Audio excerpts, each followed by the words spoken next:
Hello everyone, my name is Fatma Saripada, together with Nicole Salazar. Today we're going to discuss things to consider in lesson planning.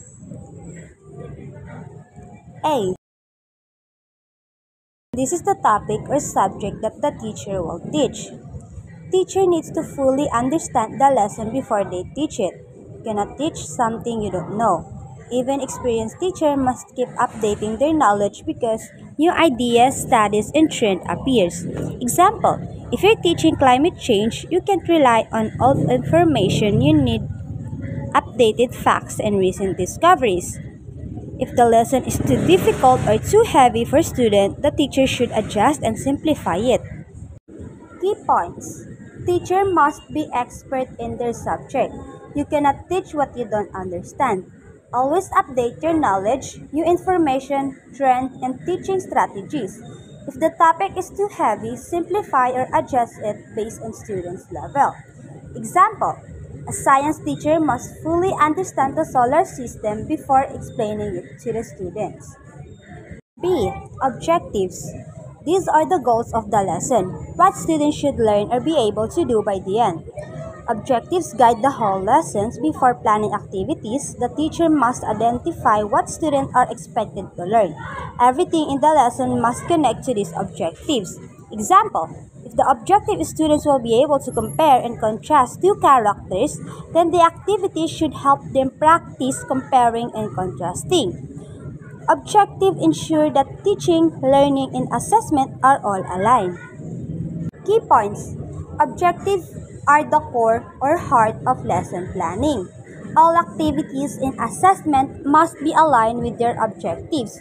Alignment means teaching and assessing what you actually plan to teach. Clear objectives help teachers focus and help students understand goals. Example, if your objective is students will be able to identify the parts of a plant, your lesson and quiz should focus only on that topic. The next one naman is the classroom environment. The classroom environment is not limited to the physical building but has more to that. When there is a positive learning environment, students learn more. However, there are a lot of things to be considered here such as the classroom design, the relationships, the social climate, and many more. So, syempre, hindi matututo ang isang estudyante kung hindi maayos yung environment na meron siya. Lalo na sa school. Yan, katulad ng sinabi ko kanina, yung classroom design, kailangan maayos yung nasa paligid ng students and yung mga ginagamit nila para mas nakakapag-focus sila at nakakapag-aral ng maayos. Yung relationship naman nila sa classmates, schoolmates, teachers, ayan, kailangan maayos. And then yung the last is the social climate, ayan. Katulad kapag mainit, minsan nahihirapan tayo makapag-focus kasi yung attention natin, imbis na nakafocus tayo dun sa nagtuturo, is napupunta lang siya sa yung attention natin is napupunta lang dahil sa init. Dahil nga naiinis tayo na ang init, ganito ganyan, kung ano-ano yung ginagawang bagay natin. And nawawala na yung focus natin na makinig dun sa nagtuturo. Kaya mas mahalaga na maganda yung environment ng isang student para mas nakakapag-focus sila. The next one naman is materials.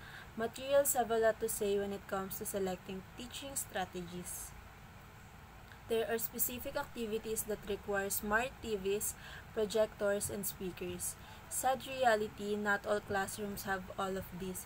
So, ayan, katulad sa school natin, may mga kulang tayong materials like smart TV or projector and speaker.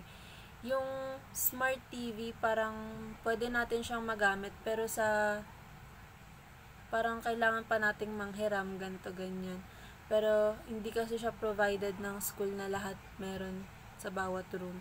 So, mahirap yung ganon na system na parang lahat is hindi mo alam kung nakikinig ba sa'yo. Kasi, di ba nga, dahil sa cellphone, nagtitingin yung mga students ngayon, hindi mo alam kung nakatingin ba talaga sa lesson mo or sa PPT na ginawa mo.